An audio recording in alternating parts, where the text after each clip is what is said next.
I use a PowerPoint because, despite the fact I put on a suit, most of you know that I rarely wear a suit. The images are going to be better. The images will be better look at than I am.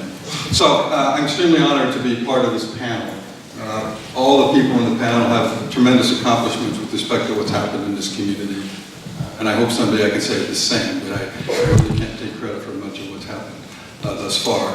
And I'm really pleased that we were asked to be a partner in this event. And I want to thank Linda in the back, the staff person of the Smart Growth Center who helped put this on, as well as the staff of the CPCUP. So, I am not one of the people who can take credit for much of what's happened in College Park. And when Jim Rosapep and I were talking very early about putting this on, he said he didn't want a bunch of academic boobas, pontificating. And he laughs because he probably recognizes that he used that phrase. But I am the academic poobah here. So I will talk a little bit about general context and a little bit about looking in the future and where we could go from here. So as was said earlier, it didn't always used to be great, right? So historically, partnerships between the university and community have either been non-existent or unconstructive, and people are rowing in different directions. And I think that's true here as well. As people who have been here longer than I do can attest, that there's not always been a great partnership, and things have not always moved forward in the way that we would like. And in the research that I've done to prepare for this, I found this terrific quote, right, that says that this alienation, right, this lack of coordination between the two entities as the characterization of the impractical and plodding academic, which I represent, right, as well as the sloppy and impulsive practitioner, which I'm sorry, Eric, I'm going to point to you, as Carrie did. So we have our two partners here who have come together finally. But things have changed, as Omar described. Things over the last 10 years, over the last 15 years, things have gotten much better. So there has been now the creation of innovative university partnerships, not only in College Park, but throughout the country. And much more of a cooperative situation. And the people who write in this field have described this as a new paradigm, the new governance paradigm, where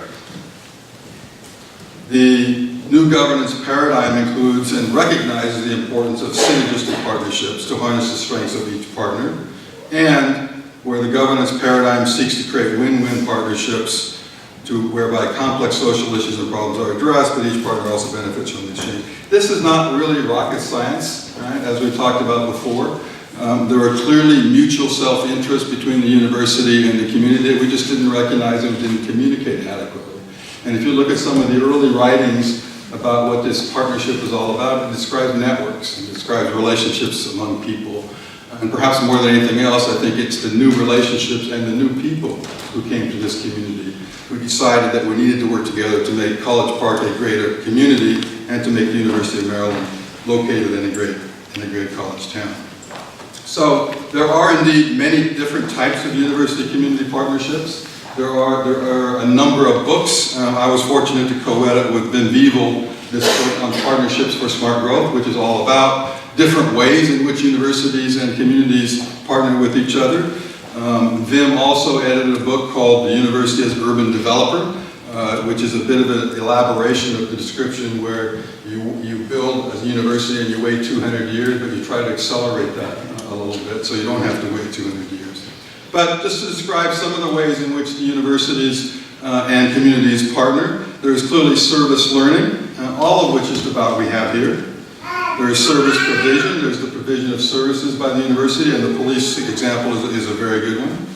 There's clearly faculty involvement, and I think faculty involvement and the recognition within this institution that faculty involvement by the faculty in the community is something that should be recognized and rewarded in promotion and tenure and merit procedures. Clearly student volunteerism, and we've got many more opportunities for students to volunteer and contribute to the community than we have had in the past.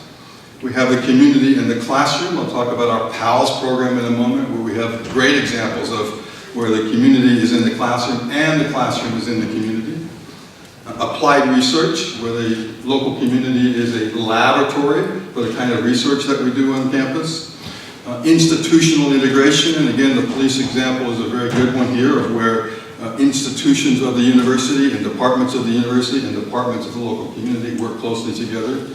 And finally, joint community development. And I think if I was to identify the strength of CPCUP, I'd say it's really this one, right? Where the university and the community have come together to develop the community in ways that it otherwise never would have. So just a few quick examples. When we look at what the CPCUP literature says about transportation and safety, it describes its approach as a holistic approach. And this was described a little bit by Parris about what's happening on Route 1. Route 1, if you drive Route 1 from Maine to Florida Keys, right, it all looks the same, except places where people have made a tremendous effort and a significant effort to try to make it a better place. And College Park, at least this strip of College Park, this section of Route 1 that runs through campus is a place where certainly such efforts are being made. So rebuilding all of our avenues is clearly high and already a good example of the success of the partnership. Crime prevention through environmental design. Right? There was a Department of Justice grant that was gotten by CPCUP in order to make progress on crime prevention, and we know crime and safety is clearly an important criterion, an important objective both for the college, for the university, and for the community.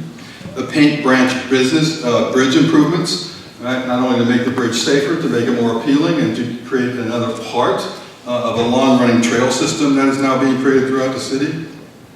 The Collegewood Trail. Another great example of where the university and the community have gotten together to create more pedestrian-friendly environments, as Parris was describing. Additional ones include the trolley and Braebanch trail connection. So it's not just trails here and there, but as Parris described, connectivity is really what's key to the success of the community. The home ownership program. Parris may remember long ago the 5 pillars of smart growth. One of them was the Live Near Your Work program. Right? And in many places this program has disappeared, but I think we can proudly say that this is a program that's continued here in College Park and in fact has grown. The Purple Line Station area placemaking, right? We are about to break, or we just did break ground on the Purple Line, and we've got many efforts going forward, and CPCUP was instrumental in getting stakeholders to get together to talk about the art and the culture that we're going to build around these stations. The Safety Ambassador Program, where students in particular are not deputized but trained to provide additional help and safety, and just seeing them around campus has made the campus perception of safety on campus much greater. And finally, the police force coordination, as was described earlier, with the expansion of the police force to include further parts of College Park that weren't previously serviced. So these are some of the things CPCUP has done thus far. There are some things that Eric and I and others are working on together. First, there is the Partnership for Action, Learning, and Sustainability that you may have heard about.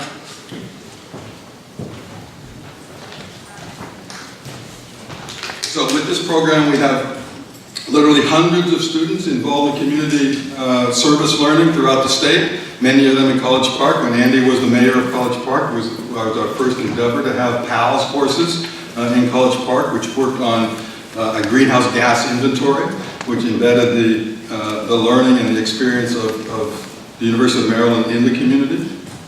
The Purple Line Corridor Coalition is an entity that CPCUP is a member of. In fact, later this month, on November 28th, we have the signing of the Purple Line Community Partnership that will be signed by the President of the University and the county executives of Prince George's and Montgomery counties, which is a very exciting example of how the university will leverage its capability as an anchor institution to benefit not only College Park, but the entire Purple Line corridor. There's the Campus Community Connection. This is Andy's new initiative, where students are engaged throughout the community, not only College Park, but Hyattsville, other parts of Prince George County, University Park. So students from all over the campus are being engaged in projects that Andy has identified with these communities to make it a better place to live. And finally, and most excitingly and new, is the Smart Cities Urban Data Analytics in the 21st Century Campus Community. So one of the things that Parris talked about was connectivity. And connectivity through sensors and data analytics is one way that the university will engage not only with people across the world, but across campus. So the transportation improvements are not only going to include trails, but it's likely to include apps that you can pull up on your phone, and your driverless car will come and pick you up and take you to where you want to go. There's some really exciting new opportunities for engagement by the university throughout College Park. So there are some new directions that I want to suggest that we consider. This is a slide from the University of Baltimore and the University of Maryland Medical Center. It's a little hard to see this, but they're doing work now not only in community health and improvement, in workforce and employment, in local purchasing, and in education and youth development. So many of the efforts of CPCUP thus far have been physical in orientation. We've got some tremendous new transportation facilities, we've got some new buildings, but there are examples where perhaps we can further that mission of equity even further by local hiring programs, by workforce training programs, and making sure that we not only purchase locally, but we hire locally. And so the university becomes much more engaged on the social side as well as on the physical side. So congratulations, CPCUP.